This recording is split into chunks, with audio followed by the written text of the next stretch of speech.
And we're live. Good evening, everyone. Welcome to Bigfoot Odyssey's Researchers Reports. I'm your host, Carrie, and with me, as always, producer, co-host, Miss Daniela Aiolo. How are you, dear? I'm doing good, thank you. How are you? I'm doing all right. Linda got COVID. Oh. Yeah, she's home. She feels fine. She's a little fever, a little achy, but got the Omicron. But she her job allows her to work from home, so that's what she's doing. She's having to quarantine for 14 days now. Her and Hunter both are quarantined, so you guys just kind of think about her. Will do. Definitely. Everybody, if you don't mind. And real quick before we get started and we introduce our guest, remind everyone, keep it clean for us in the chat. We appreciate that. And we're going to try to sell you something. Just in the description, we have our own special website for My Patriot Supply. You can get your own emergency food supply, lasts up to 25 years, and just put some brand new deals in there. And you can use our special website, preparewithbigfoot.com. Link for that in the description. Check it out. It's actually pretty good. Lynn and I have a 2-month supply sitting at home. We've eaten most of what they have to offer, and it's good. It's good stuff. And it lasts for 25 years. I don't know how they know it lasts that long. But I could imagine having it for 24 years, or you got to open it and, oh man, it would have been good a month ago. But that's their claim, and it is good. It is worth it. So you guys check that out. Our guest coming to us all the way from where? I forgot. Missouri, Springfield, Missouri, the great state of Missouri. D.A. Roberts, creator and host of D.A. Roberts on YouTube. So you guys go and check that out. We'll have a link available in the description for that. How you doing, man? Good to see you. I'm doing good. How are you doing? Great. I know we had you on here a month or so ago, and I double booked. Daniela didn't do it. I did it all by myself. And so I said, hey, let's make it a soiree. We'll just have everybody on. And it was, I wouldn't say it was inharmonious, but one was an encounter. And then you guys with what you do, the show that you and Neoma do. And I've invited her. I hope she can make it. I do too. By the way, completely spaced that, as much work as I do. And I did a show last night, a channel I want you guys to go check out, Squatching South Florida. Matt, really nice guy. I think he's his heart is in the right place, definitely. But I did an interview over there with him yesterday. He doesn't have a ton of subscribers, so you guys go over there and help him out. Subscribe and check out the interview. We did our discussion that we did last night. All right, I got all that stuff out of the way. DA, what you do? You're an author more than anything, right? You write books. Yes, sir. I write. I write primarily horror and sci-fi, but I've been researching Bigfoot since the late '70s. When I was a kid, when I first even heard about it. But as I grew older and started deer hunting and camping and fishing, I really started delving more and more into cryptids. And then later, it would have been probably the early '90s when I first heard about Dogman. Then I started really researching that as well. So was it pure interest, or did something happen that got you point that direction? As a kid, I was absolutely fascinated by like the In Search Ofs with the Leonard Nimoy and the Patterson Gimlin film. I remember seeing that, and I just was absolutely fascinated. And as a young kid, I would like ask all my relatives if they'd seen it, and my family thought I was nuts. But my uncle Buddy. He was married to my mother's sister, so he was my uncle by marriage. He's full-blood Cherokee. And one day we were out at their house, and they lived way out in the boonies. Like his nearest neighbor was like 3 miles through the woods to the nearest neighbor.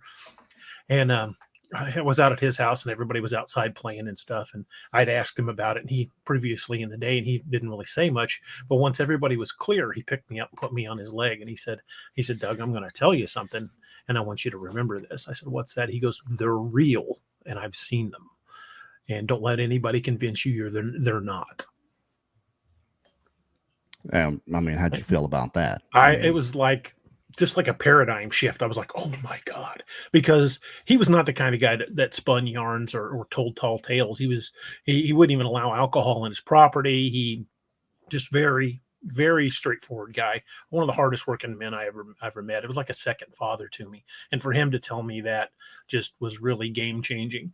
And when he told me about his encounter, it was pretty wild. And then I went on to have a couple of my own encounters on that land.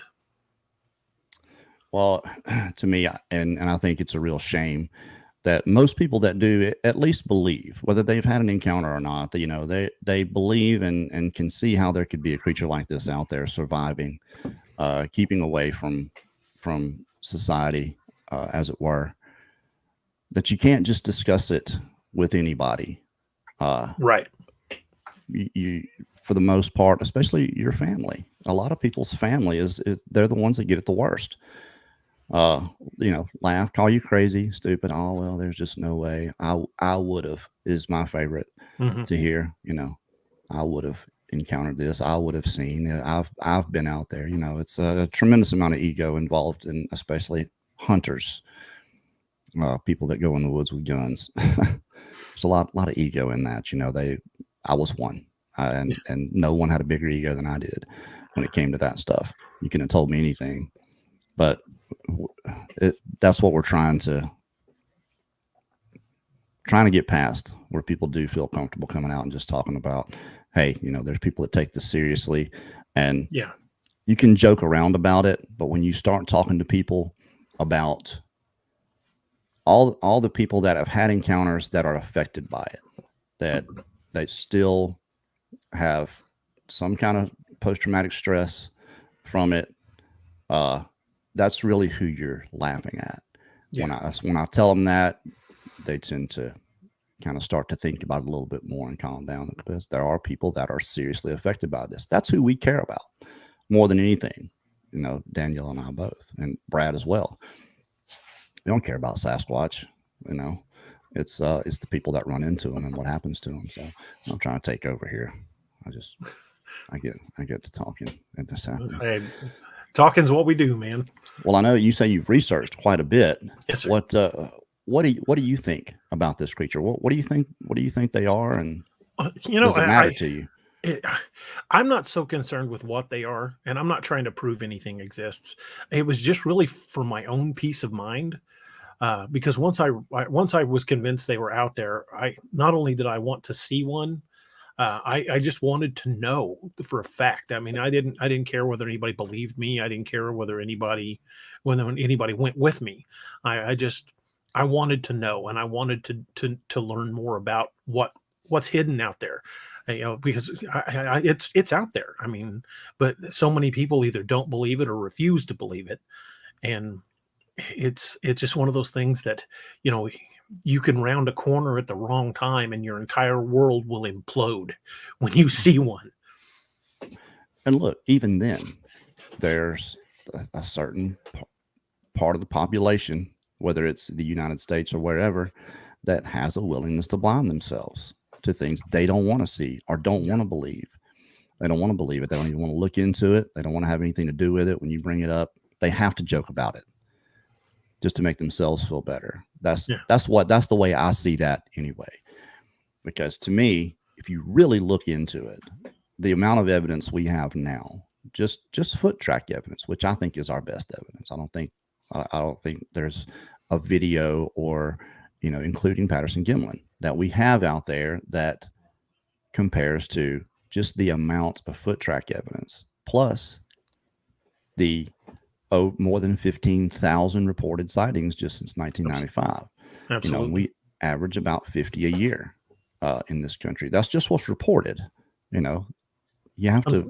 For every one that's reported, there's probably 50 that never get reported. Absolutely. I never reported mine. Never. I've talked about it many times. I never reported it to anybody. I didn't feel like that was an important thing to do, though it is, and I probably should, just so it can be listed. So maybe something that I'll do here pretty soon. But, you know, a rational thinking person, which I think most people believe they actually are, should look at that and say, these this many people's not mistaken. They're running into something in the woods out there. And listen to Sasquatch Chronicles. Listen to, the first from 100 to 200. I listen to those. There's some people in there, that's what happened to them. Absolutely. Yeah, you can hear the fear in their voice when they talk about it. Yes. You can't fake that. We got some on here. Donnie Miller. Listen to Donnie Miller and tell me he didn't see what he saw. Yeah. We had a guy on our show one night. I can't remember his last name, but his first name was Fred. I think his last name was Roel, Roehl. He was on our show, DAX Machina, and he had a firsthand encounter. And he's First Nations and lives in Alaska, and you could see the guy shaking visually when he was retelling the story. He was freaking out, and he said they were at that point they were firing through the walls of their hunting cabin to try to get him away from them. Yeah, no doubt. I'll say something here, Richard. I'm gonna put this up here. This is my buddy Richard. Who's it worth reporting to? No matter what you think of the BFRO, it's still a good reference for sightings. They are great record keepers, if nothing else. If you disagree with everything else they do, their sightings database is outstanding. The only thing I disagree with is they cherry pick what they allow, because if you go to their site, you're not going to see 15,000 reports. You're going to find probably about 600 or 700, and it's the ones with no strangeness in it, the ones that they believe are actually real, and that's where I have an issue with it. Is there, because if you send someone out to investigate this, okay, this all becomes, an eyewitness report is subjective to begin with. Mm-hmm. Now you have the subjective nature of the investigator in the equation. So I would eliminate that. If I were the BFRO, I would take the report. This is what they said, and they saw it step into a portal. Mm-hmm. It's their perception of events. Reality is perception. It doesn't mean it's actuality. It's just how they perceived it to happen. Maybe it didn't happen that way, but it's what happened. I did it. Look, when we first started, I didn't mess with anything that the quote unquote people called woo. Mm-hmm. I just took issue with it, but I was wrong. You can't turn away from that stuff because it's what these people have experienced. It's their own perception of what happened, whether it's what actually happened. Look, I tell my story the way I remember it. It may not be, and probably isn't, exactly what happened. It's the way I remember things after all this time. So I believe you got to put it all up there. That's, like I said, the only issue I have with what they do, but it is a good frame of reference. And if you're going to be a researcher, it's a good place to go to see sighting reports, to go to, to look for an area close to you. That's what Mark Zasky did when he first started. Exactly. They found plenty, and I can go on and on and on about what they get.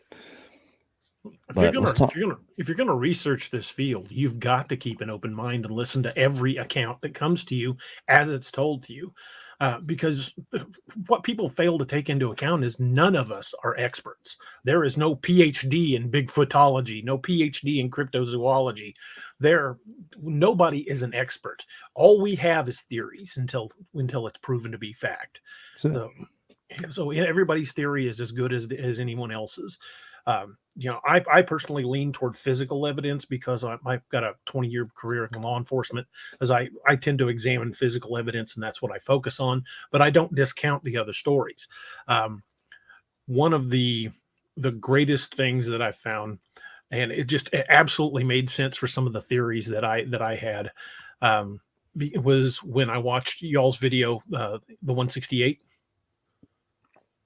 When you were talking about the gray color of the skin beneath the fur, and if you couple that with the possibility of them being clear hair shafts like on a polar bear, that could easily account for what people consider to be cloaking, because all they would have to do is crouch down in a certain plant environment and they're going to vanish.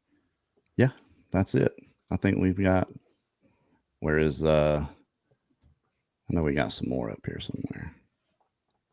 I go scrolling through looking for them. Here we go. Yeah. I mean, that right there is just case in point. What did I do? You pressed a Daniela, did video there. This is a video he played. Oh, okay. That's what I get for trying to produce. That's hair from a fence, a barbed wire fence in South Florida, and it's about 6 inches long. So, yeah.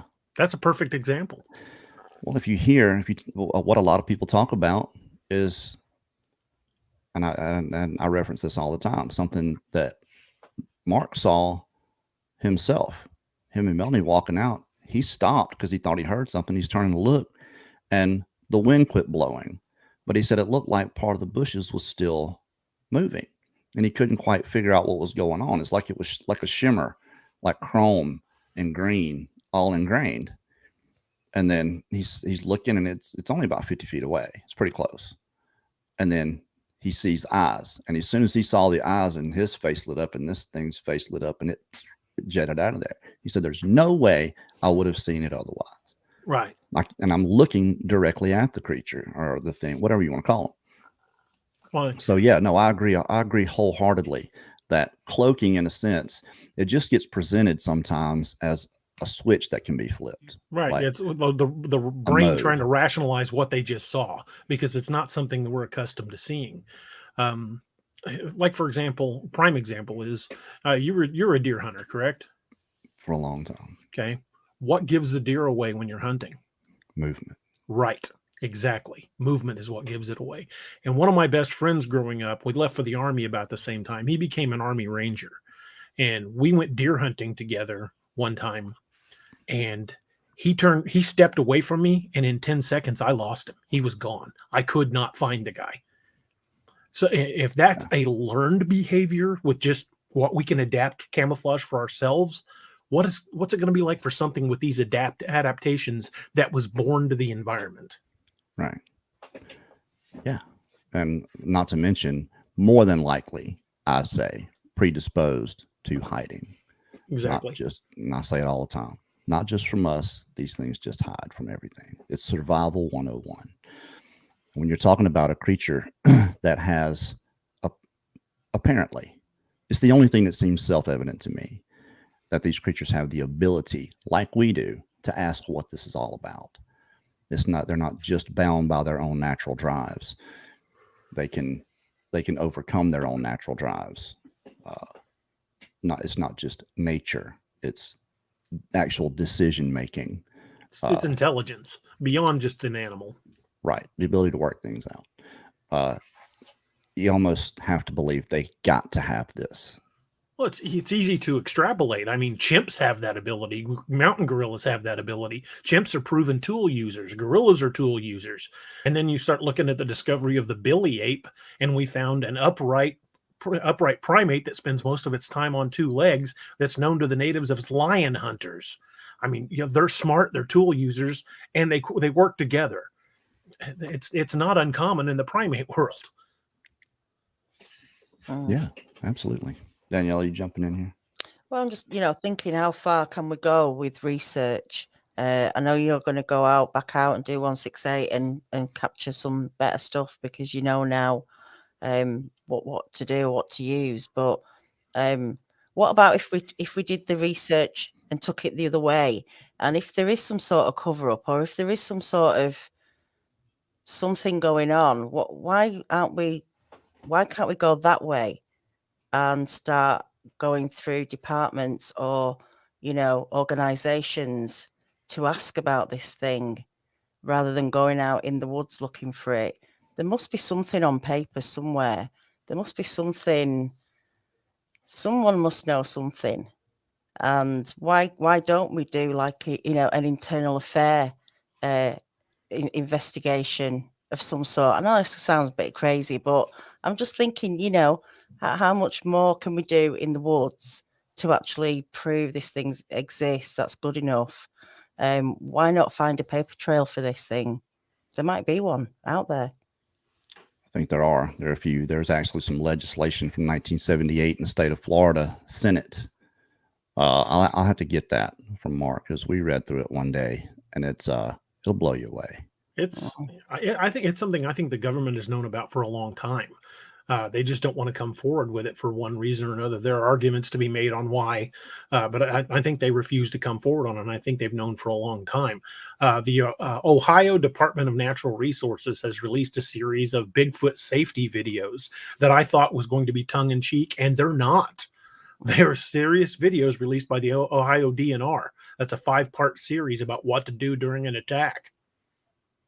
Mm. Well, How do they know? How do they know what to do? Exactly. That's the questions I'd be asking. Yeah. But the videos are out there. They're coming forward. And we're seeing signage popping up in places like Oregon and Washington warning about certain habitats and dangers of getting off the trail.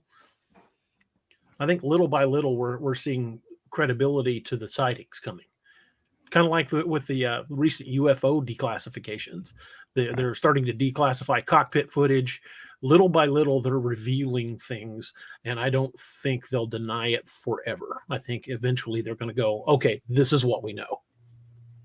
It's just Hopefully. quite worrying. They put UFOs before Bigfoot. You know. Maybe they perceive them as the bigger threat. Well, yeah, that's what I mean. There's something strange about that. But then, you know, obviously not just a natural creature. There's something else going on. I don't know. I don't think the threat is the creature itself. I think the threat is the reaction of the public to learning of this. Are people going to stay out of the woods? I think there are people that would. And I know people that are doing that gonna... now. Deer hunters that have had experiences that refuse to go back. Me? I haven't hunted since that day. Sold everything I had and tried to just forget about it. And then you can't do that. There's no way. I mean, I did it for a long time, but when you know, like I did, I just kind of looked back into the subject every now and then just to see what was going on. And it seemed to be getting more and more. There was a yawning divide first with the apers or whatever you want to call them in the woo crew, you know, and I don't think there's any reason for these people to be separated. I think there is something happening with that, whether it's them doing it or not. I'm almost of the assertion that in some places these creatures are being protected by this craft that's been seen. You know, I hear Mark, I talk to him every day.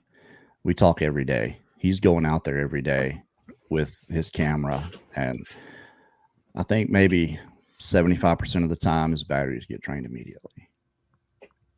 And he got some really good shots day before yesterday. He was so upset he called me ready to quit.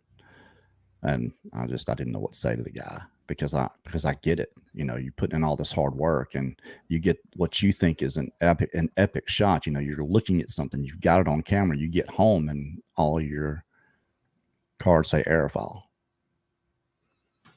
How do you even combat that? Do you get an umbrella and put tin foil on it so whatever can't, you know, zap your stuff?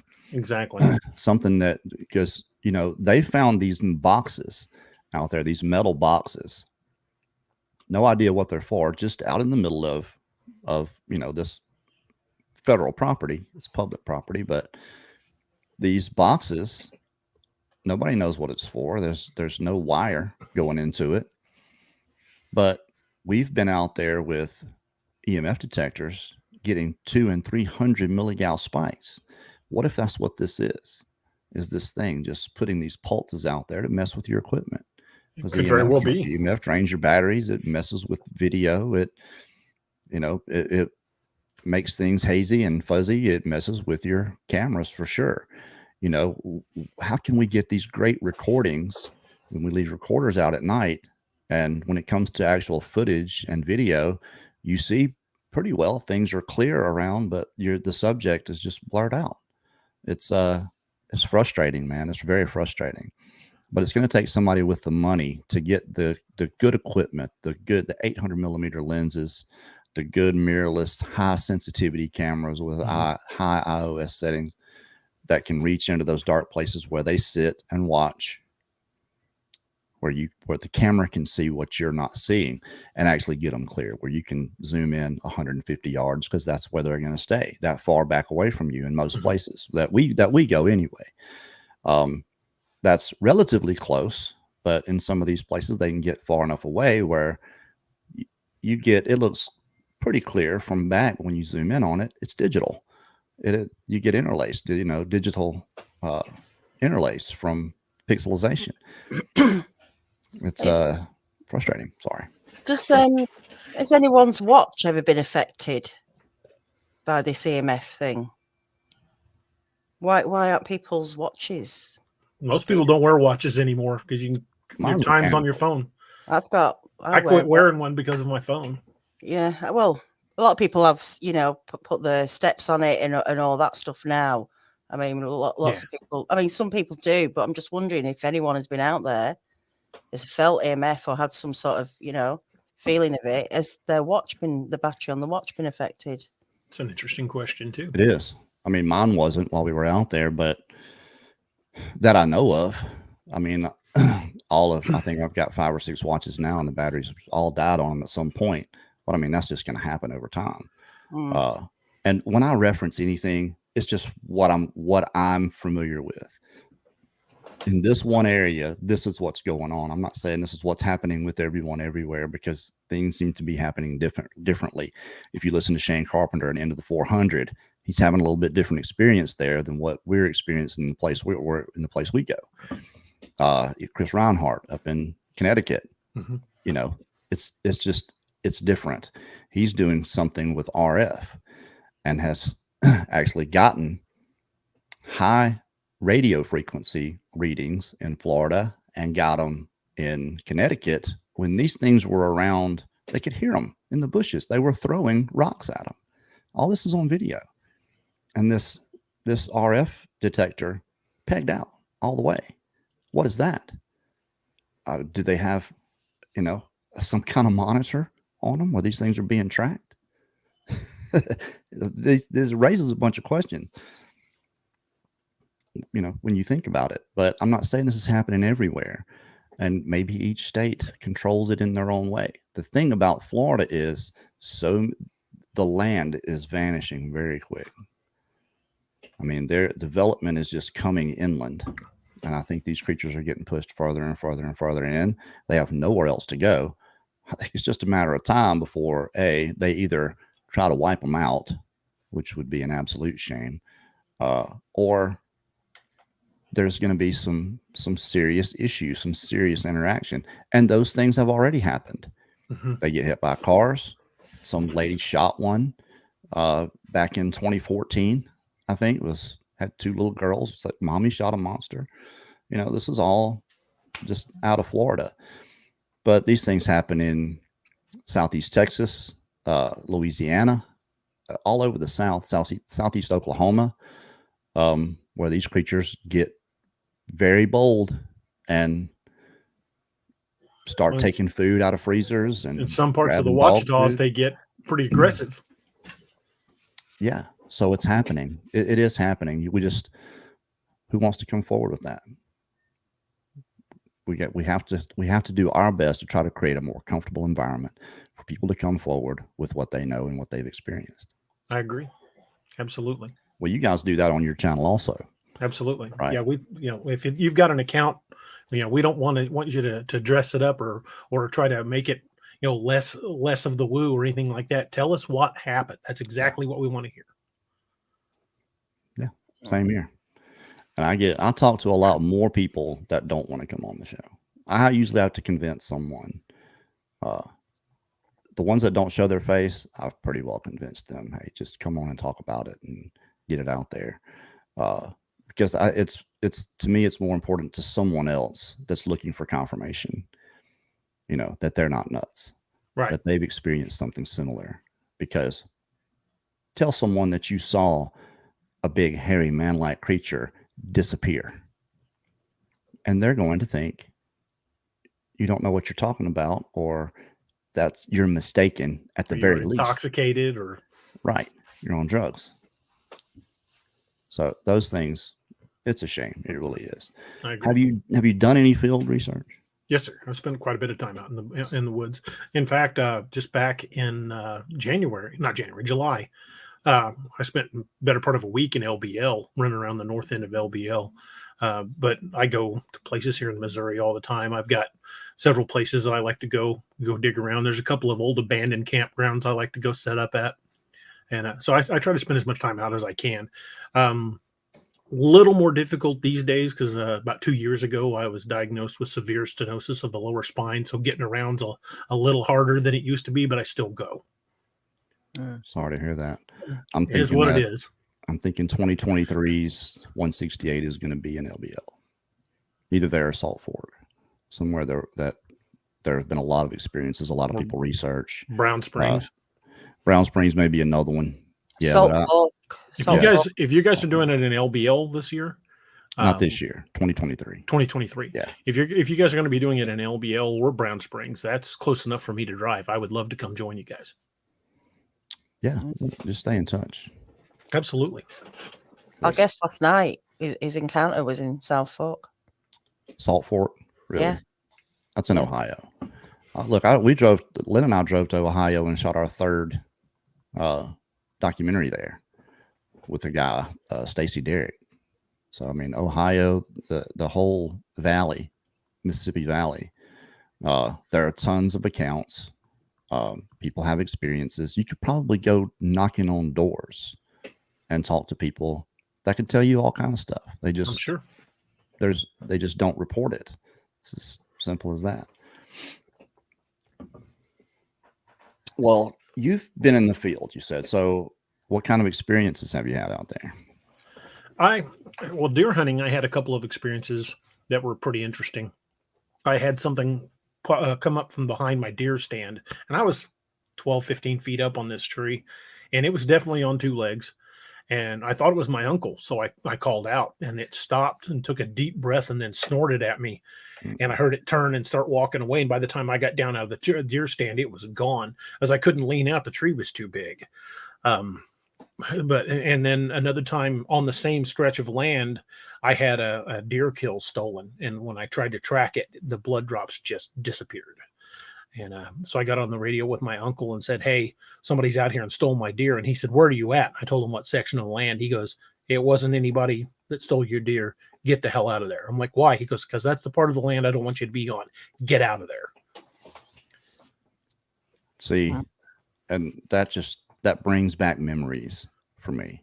The exact same thing happening to me. But I had one spot happen to me multiple times. The same thing. Just come crashing through the woods at me.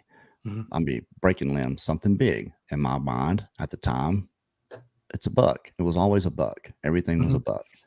And I can't beat him. And I lost the 8-point. That's not the only one, but that was the most memorable. Yeah. Because I found where I could heard him go down. I heard this thing crash. I found the spot where mine bled out. It was down in a ravine. Yeah. And then you get down there and there's no blood trail running off, and I shoot my deer with a 7mm Magnum. Mine was a British 303 soft nose, so when I hit it initially, it dropped immediately. Yeah. So I get down and it gets up and takes off. I go over there and found lung butter and blood on the ground, quite a bit of blood. So I knew it got him good. Tracked him to this ravine, and it was too sharp of an incline for me to go down, so I had to backtrack down the ravine to find a spot. When I get back to the spot where I was at, I found a big set of leaf litter where he had bled out. There was a huge amount of blood gone. Never found, and it was in like a dry creek bed, so it was really rocky and a lot of leaves. Couldn't find a track. Never spiraled out for about 30 yards in every direction. Never found another blood drop. Got on the radio, told my uncle, and he's like, "Get out of there." Yeah, and this is the Native American uncle you're talking about. Yeah, so he knew. I spent a lot of time on his land, and there was sections of his land that he said, "Just don't hunt there." Down in the ravine that leads down to the river, don't hunt that area. And I said, "Why?" And he said, "Well, it's dangerous. It's too rocky. I don't want you in there." And at certain times of the year, he wouldn't even let you camp. Like down, we had spots that we would always go camp. Anytime you got near October, November, camping was done. He didn't want you out there until spring. That's interesting. Yeah. Unfortunately, he passed away and his daughter sold the land, so I can't get access to the land anymore. But there was always something odd happen out there. We'd hear vocalizations at night because him and I would sit out on his deck drinking coffee, and you could hear it. And the first couple times I was like, "What's that?" He goes, "Oh, nothing. Probably coyotes or something." And it was definitely not coyotes.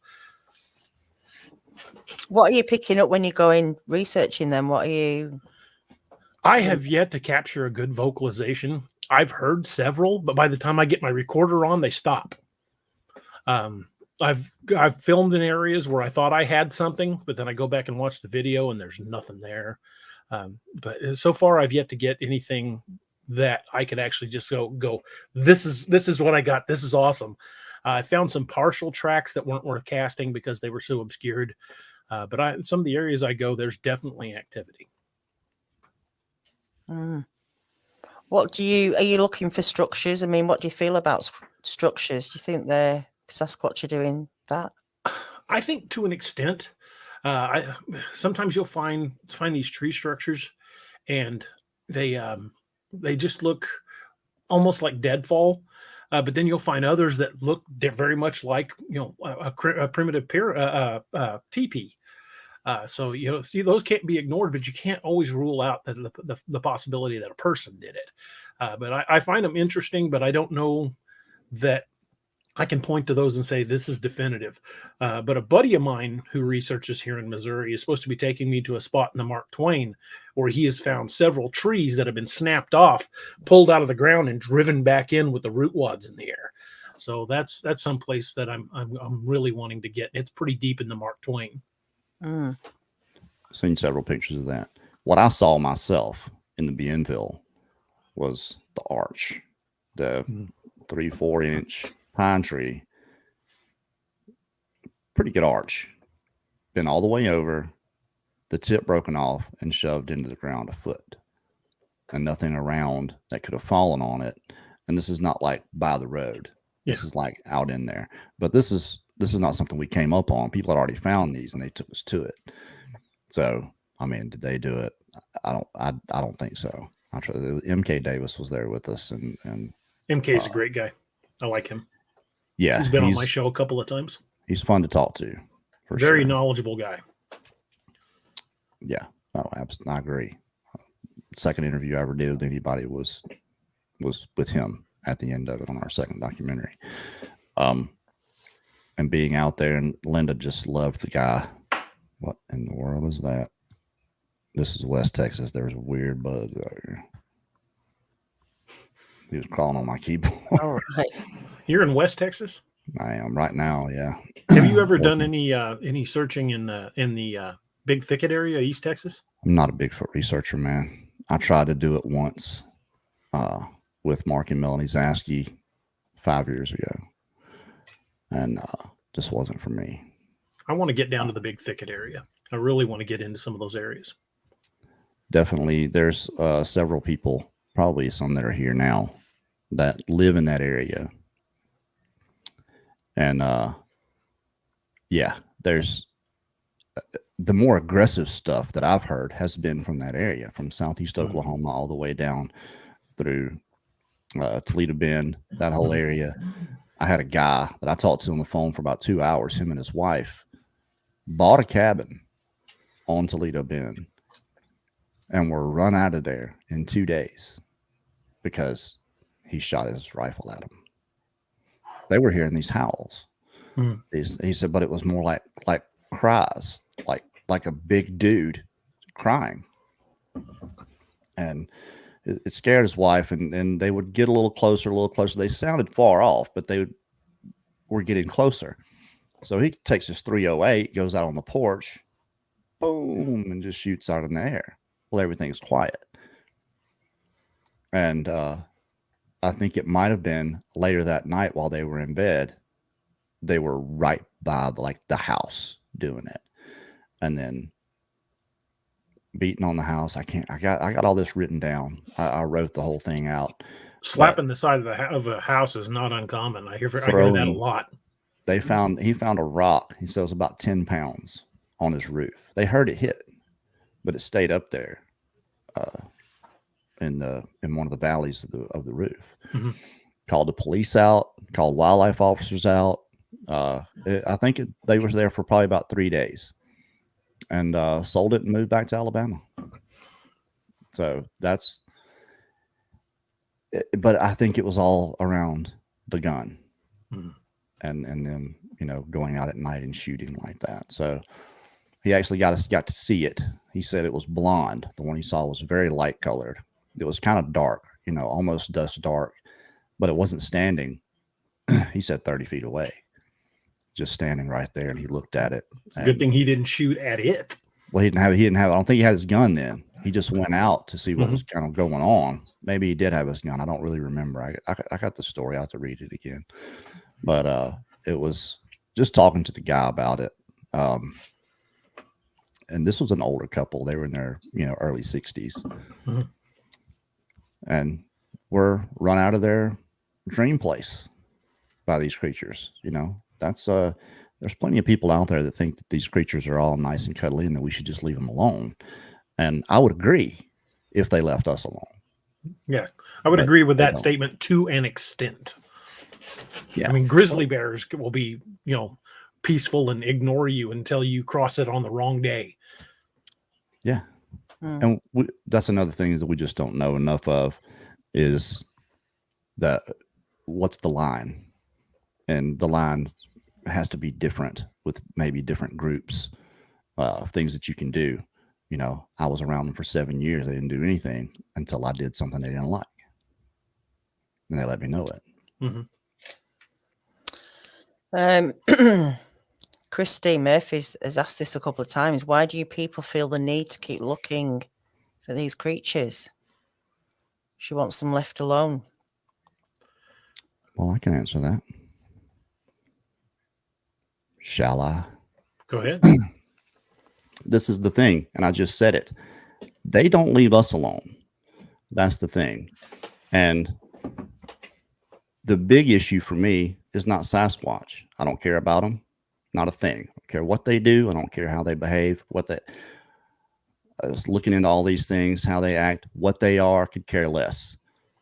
What I care about are the people that run into these things and the effect it has on them, because it can be a lasting effect. For the most part, yes, I think people that just see them through the woods, nothing happens. But there are those times when these things get aggressive with people, throw things, rush at you, try to run you out of there. And whether you think it's their land or not, it isn't. It's ours. When I say ours, I mean ours and theirs. And we should be able to cohabitate. We know if people are aware that these creatures are out there, and that's what we're all about, is making people aware, then they can take the proper steps when they see the signs and know what's going on to avoid them. Correct.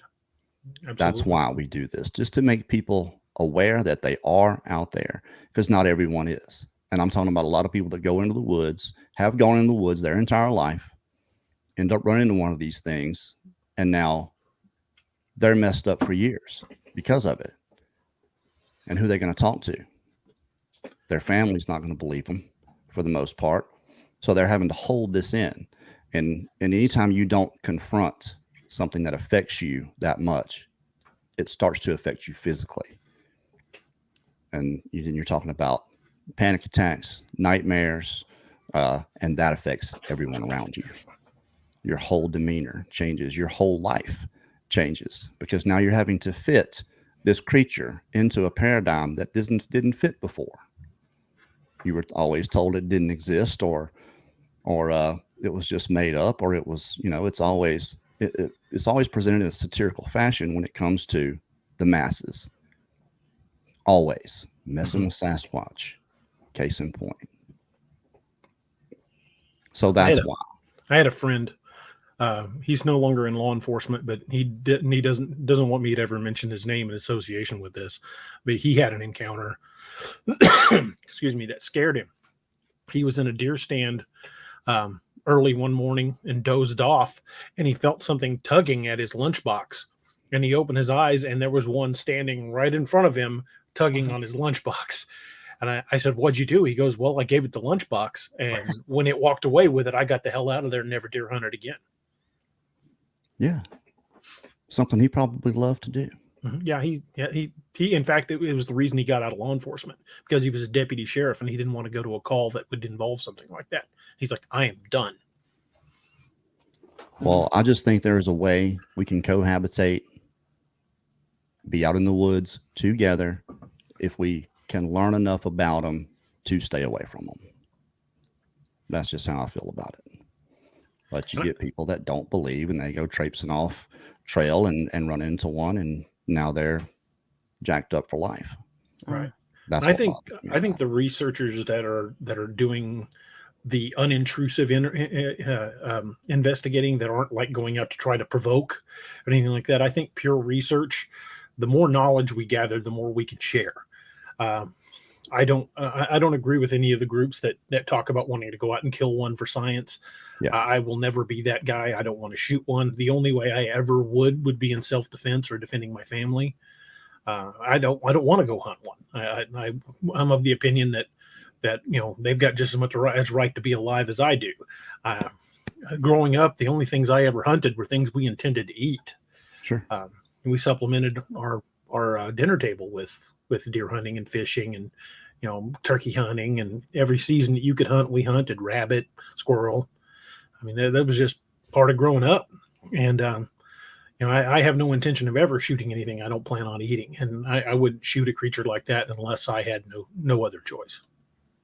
And also, it's for the most part, people are just like hearing something maybe, or finding a track. I mean, going out looking for these things, not that easy to find these things. So, the chances of someone actually getting hold of one, I don't know, it could be possible. But this is an interesting point as well. And lots of people say this as well, Bigfoot, NY, Todd. Side effects, they turn you into an investigator or researcher. Well, they definitely turn something on, some sort of, I'm kind of using the word addiction or obsession, but once someone sees one of these things, then you can't help but want to know what it is. I mean, I think it's rare. I think it's rare that you find anybody doing anything noteworthy that hasn't had some kind of experience. Correct. That's doing it, that's going to great lengths purely on interest. I think that's a very rare thing to find. There are a few people out there that are doing it, that have the means and the time, and just purely are interested, haven't had an experience, but are looking to have one. There are those people too. We're not all the same. That's probably a dumb thing to say because everyone should absolutely know that. But it is there is an effect. And look, to me, it's just the way they look. They are scary looking to us. Very. It's scary to us. I don't think people, human beings, because of conditioning, are emotionally prepared to run into one. That's why it has this effect. I think if it became more common knowledge that, yes, they're out there, these are some of the things that you can do to avoid them, I think even then, just having that little bit of awareness wouldn't be as bad. When you see one, you recognize what it is right away. You're not running after it. You're not throwing things at it. You're not trying to shoot and kill it. You recognize what's going on. Hey, let's go the other way and get out of here. And then there are those that are going to run after it. Poke the bear. That's right. And they get exactly what they deserve. I agree. If I'm in an area, if I'm in an area and I hear anything that sounds aggressive, I back out. I'm not looking to provoke one. I don't want to have a violent encounter. Granted, I'm going to try to film and record on my way out. But if there's anything aggressive going on, just for safety's sake and not wanting to provoke an attack, I will always back out of an area. It's another good point. You can't unsee it. Right. Once that genie's out of the bottle, it's out. That's it. You don't have the luxury of believing or not anymore.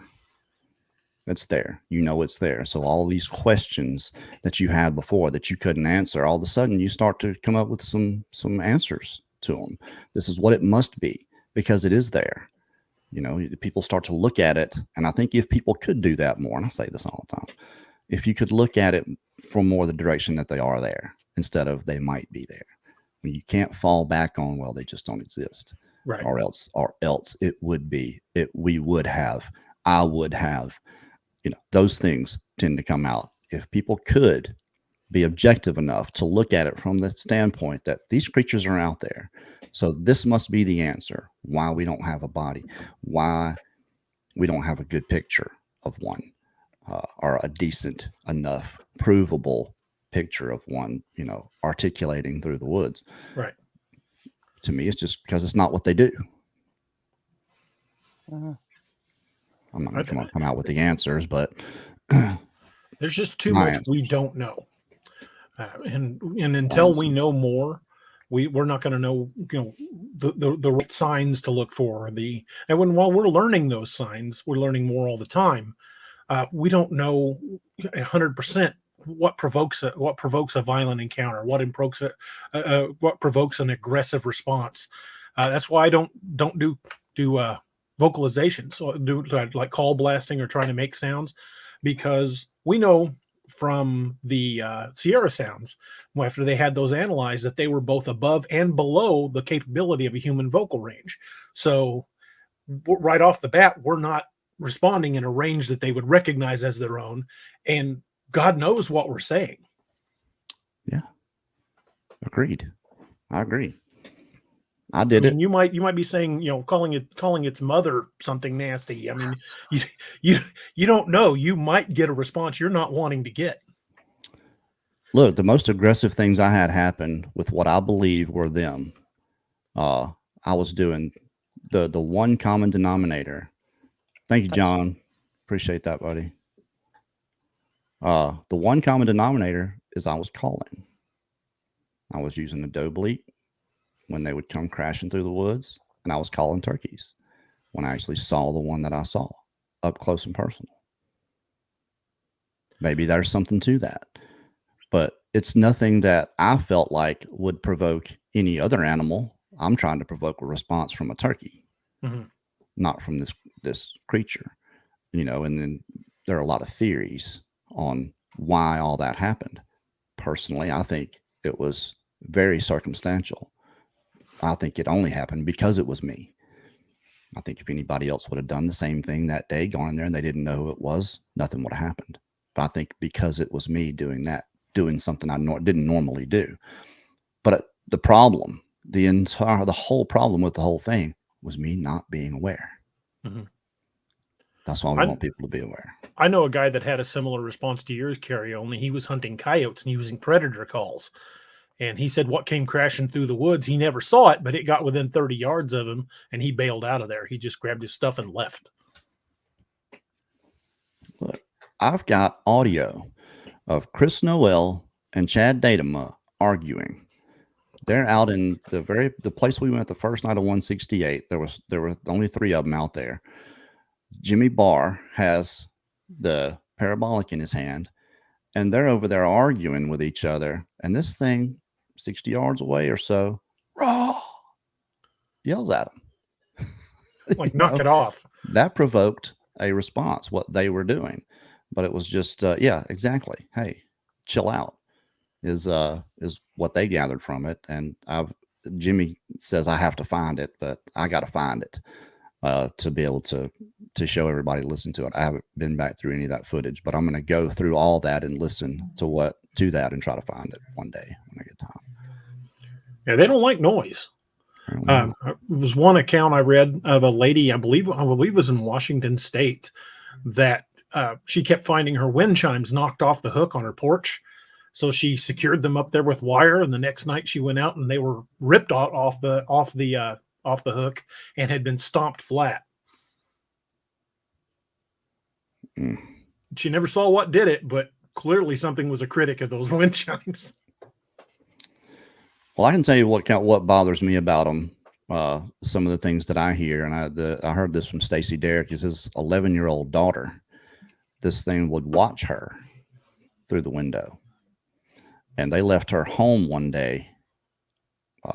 They had gone to do something for a couple hours. She was home alone, and she was having, I want to say she saw it, through the window. I'm trying to remember back 3 years, but it killed one of their chickens and left it laying at the door with no head.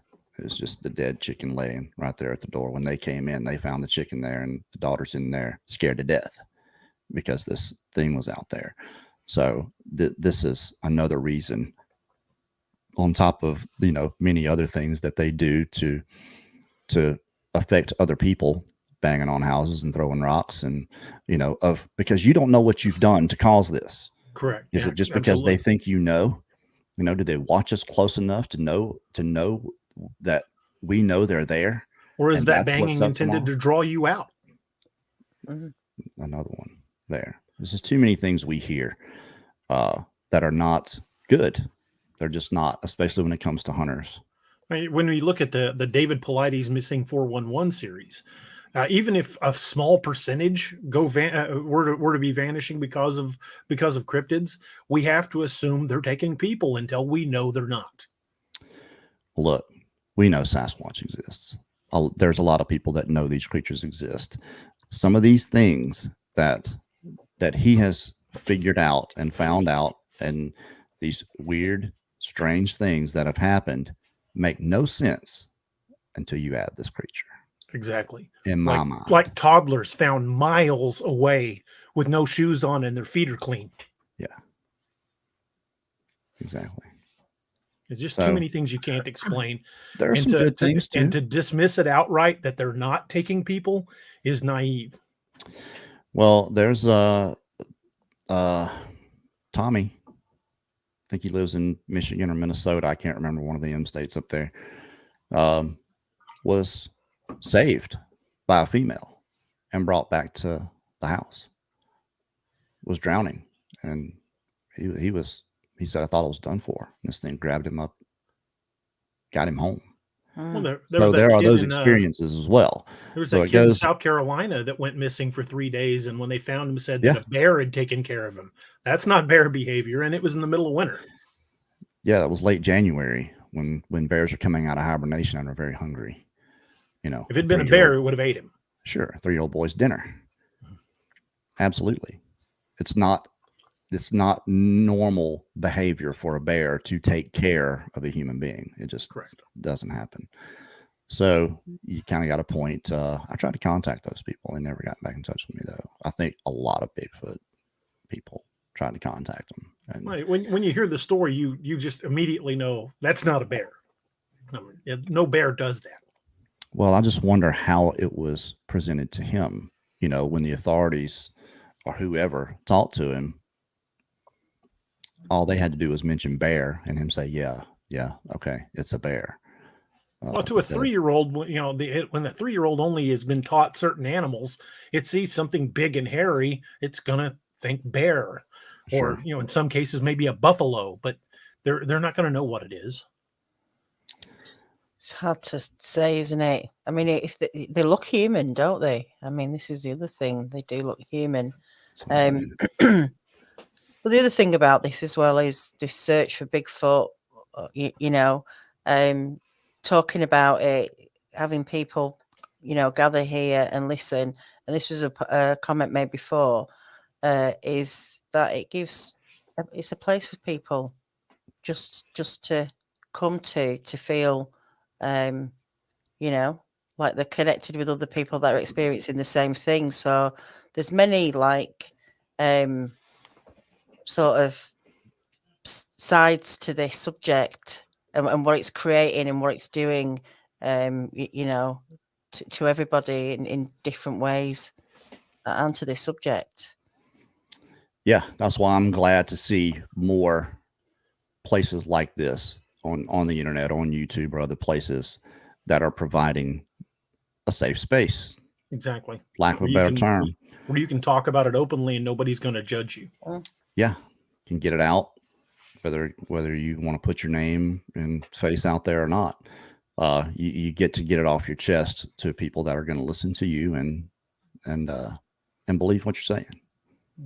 Yeah, I saw one of the comments go by somebody stated that Bigfoot is not responsible for every child abduction or a missing person, and I agree. I mean, if you look at the cases of people that go missing in the woods, a lot of times they got off the trail, got lost, and died of exposure, or it's a mountain lion, a bear. It's something natural. It's those missing 411 David Politi cases where they just gone under extremely odd circumstances that you've got to really look at. Yeah. It's we don't know until you've got the answer, dear. It's always difficult until you've got the answer. So, and that's just it. There's no right direction through the landscape of this subject. There's just not. And that's why I tell everybody, get you some criteria, stick to them, and make your own path across it. Because you can talk to plenty of people, but it's all going to come down to you, the one individual.